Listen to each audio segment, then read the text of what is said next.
We have a brand new standard 5-star character.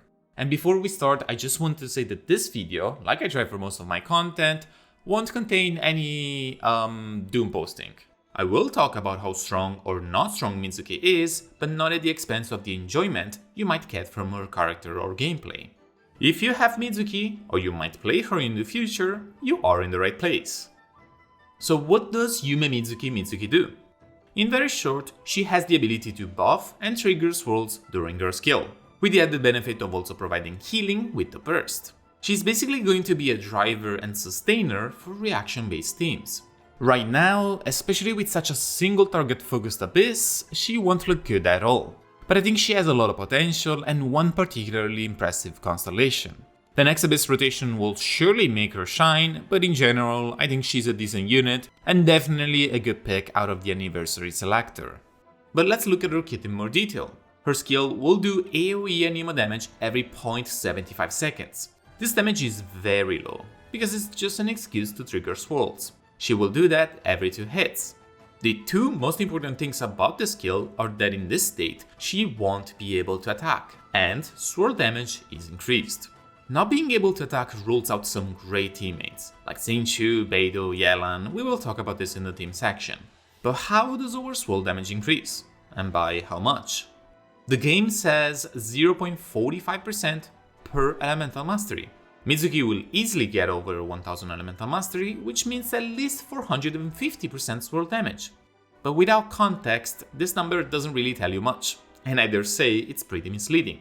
Swirl damage is affected by the level and elemental mastery of the character causing the reaction and the target's elemental resistance. So if we would add 400% to it, does a 2000 swirl become 10,000? No, it does not. The way Mizuki buff works is similar to Viridescent Veneerer. The buff holds here, making a Mizuki at level 90 with 1000 elemental mastery actually increase the final swirl damage, the number you will see on the screen, by a little less than double. Still a pretty meaningful buff, and technically this is not a self-buff to Mizuki, but rather a buff to any swirl that happens during her skill.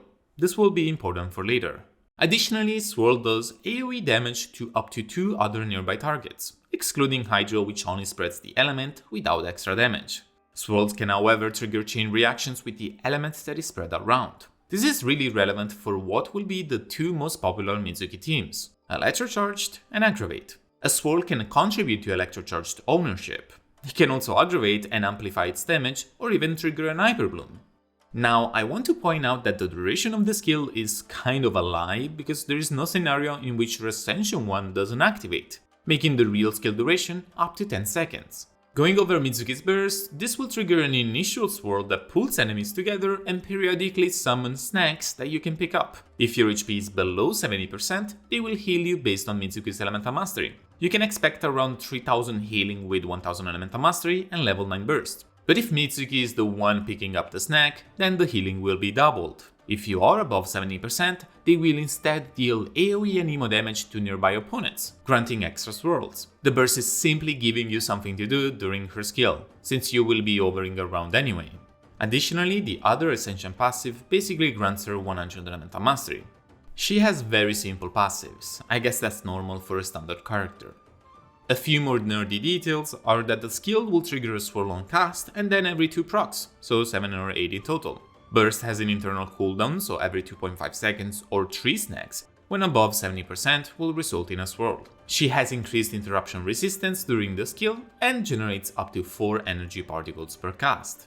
Talent priority might be a little expensive for a swirl driver because she actually cares about the skill levels. Ideally this gets crowned for the extra buff. The burst can stay at lower levels since it will only make the healing go up. However, this will also need a fair amount of levels when played with Furina. The attack talent can stay at level 1. Going on, I almost want to skip the building portion of this video. It's so incredibly obvious, but of course, full elemental mastery builds with a subset focus on energy recharge are the go-to. You generally won't need to overbuild energy recharge since she will always catch her own particle. Plus, she is on field for a good portion of time and her burst is 60 cost. The set you will want is Viridescent Veneerer.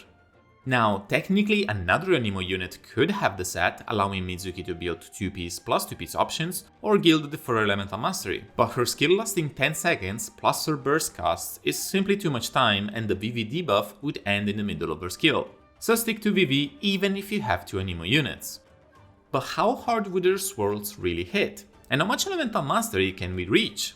Let's find that out while also compiling her weapon Calcs. Mizuki's Ascension stat is Elemental Mastery, and she further gives herself 100 more basically always. With a full Elemental Mastery build on Sense, Goblet and Circlet, with 100 more from Flower and Feather, she won't struggle to reach 1100 Elemental Mastery with a simple Sacrificial Fragments. Our swirls would hit for more than 12k during her skill. But let's look at her swirl damage for most of the other weapons. Examples are Silali and Nahida's signatures, Wandering Evenstar, and a few forgotten options. Her signature is instead the weapon that offers the most Elemental Mastery in the game. On Mizuki fully activates very easily of course, granting her 513 Elemental Mastery. Here I consider swirl damage alone, there is technically some Anemo damage in her kit, but it's basically irrelevant. And of course some options are worth considering for their utility. Nahida can slightly buff Elemental Mastery to the party, Wandering can buff attack, and something like Prototype Ember or Chilling Tales are technically usable. But Mizuki is the kind of character where these two last options make way less sense than characters like Sucrose and Lanyan in my opinion. Now it's time for the probably most important part of a Mizuki guide, the team section. What we're working with is an Anemo driver that will provide single target healing and buff swirl damage, but is unable to perform attacks during the 10+ seconds of uptime. So the 3 things she wants the most are to fight in AoE content, reactions going off left and right, and a team that further increases its damage and reactions with off-field abilities. The team archetypes will prioritize reactions that can, in a meaningful way, make Swirl trigger chain reactions. Electrocharged and Aggravate are great at this. Less great are the ones that have one aura overpowering the other. An Overload team, for example, will mostly either have an Electro or Pyro aura on the enemy, and the Swirls will just do that, swirl. They would need the 2 auras coexisting on the enemies for the swirl to trigger a reaction itself. And this is the case for Overload, Vaporize, Melt, Superconduct and Burning. In these teams, even in AoE, you're most likely just getting the swirl damage, but that swirl is not triggering another reaction. In the case of Aggravate instead, the Electro Swirl will aggravate, which also uses Mizuki's very high Elemental Mastery. Electrocharged instead will allow Mizuki to have a higher ownership of the reaction because of its AoE, and also trigger frequent double swirls since Electrocharged is just Electro and Hydro together on the enemy. And technically, Electro Swirls can also trigger Hyperbloom, but this brings me to talk about a few anti-synergies that I'm sure will trap some Mizuki players. One, in my opinion, is Nahida. Aggravate is good, Elemental Mastery buffs are good, off-field damage is also good, so why would I call Nahida anti-synergy? And that's not necessarily always the case, but it will highly depend on the units used. For an Aggravate team to work perfectly and trigger as many swirls as possible, you will want a Quicken aura with extra Electro being applied, since Quicken counts as danger and we can't swirl off of that. This makes our Electro units a bit less flexible. We will need to prioritize the one that applied the most Electro, but this happens to many units in the game. Yelan, not usable, Beidou, not usable, since you can technically apply Hydro with his orbitals, but it is a bad idea. Fischl is great, but her C6 won't be able to activate. Thoma, not usable, you get the idea. There are many characters that work with attacks and they simply are not really allowed in a Mizuki team. Off-field damage has to be found in more automatic off-field damage sources, and mostly from swirlable elements. One of these units, and also the one that is going to be very important to Mizuki, will be Furina. But even here, a few less nice aspects come out. Furina's fanfare generation will either be subpar or need an extra healer, since Mizuki will mostly use her burst for herself. And regardless, the damage percentage buff won't affect swirl damage, but it will of course affect the other 2 teammates. And this is important, because while Mizuki will not prove to be an incredibly strong damage dealer, she can be easily complemented with teammates that will deal damage and use Mizuki for the healing, PV and extra reactions. A team like this can't really fail. A soup team with a mix of reactions, having a Shanling or ideally Mavuka triggering both Vaporize and Overload together, also can't really fail. But of course, how much you need Mizuki here really, and the team's performance if you were to unfield Mavuka or someone else, is very up to debate. Overall, the top priority for Mizuki teams will be Electrocharged and Aggravate. Any other reaction can definitely work, but will place a heavier burden on your off-field damage than Mizuki herself. This could be any Vaporize or Melt team, Overload, burning teams with Hydro or Cryo units to Vaporize or Melt. There are a lot of niche archetypes that can be cooked here, to be honest. One more team that might be worth exploring is to double up on the Anemo units. As I said earlier, any swirl damage during Mizuki's skill will be amplified, even if it comes from an off-field source. I think this could make Venti pretty strong in the right scenario, since he has a long burst duration and a good amount of swirls. But many others can do a similar job: Kazuha, Sucrose, or even Sayu, Jin, and Lynette. It would be the kind of team that delivers tons of damage and is cheap to build, since the Anemo units will just want Elemental Mastery and Energy Recharge. But it is also the team that will perform really poorly against one or very few enemies.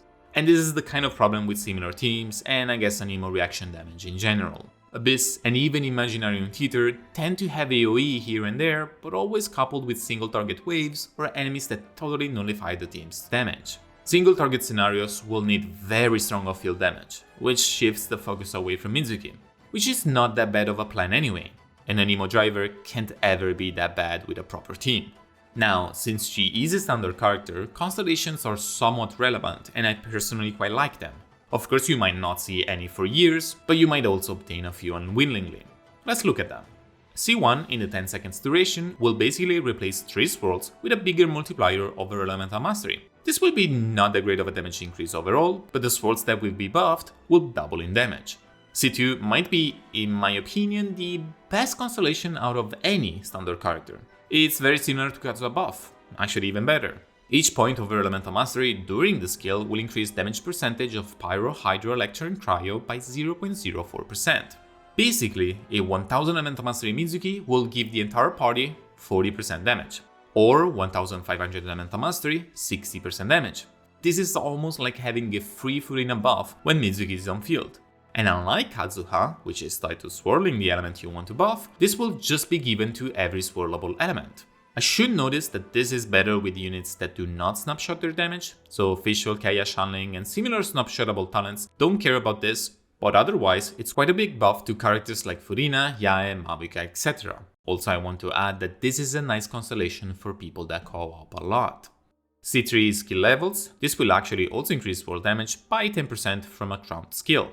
C4 will remove the burst restriction of either healing or doing damage. Now it will always do both. It will also give her basically 20 energy per cast. This decreases any ER requirement drastically. C5 is the worst, just 3 levels to her burst. C6 makes swirl damage crit, 30% chance and 100% crit damage. This is a straight up overall 30% damage increase to swirls. Honestly, not that amazing. I finally want to remind everyone of 2 things. First, Mizuki can still be played as a non-Elemental Mastery driver to just carry around Trailing Tails, VVE, and a burst that heals. However, I didn't focus on that at all because there are so many characters at this point that can do similar things. And very importantly, just for 5.4, Mizuki won't actually be a standard character. You won't be able to lose your 50-50 to her during this patch, but I should also add that you can technically obtain her for free in September for the game's anniversary, since Hoyo confirmed that the free 5-star standard would be a yearly thing. This was all from my Mizuki guide. I doubt a more advanced video can come out of her kit, but who knows. If you have a doubt about something or a teammate for Mizuki I didn't talk about, let me know in the comment section. I can't possibly name every single character in a video, but I will always read and answer every comment. Thank you for watching, like or sub if you want to support my work, and see you in the next one.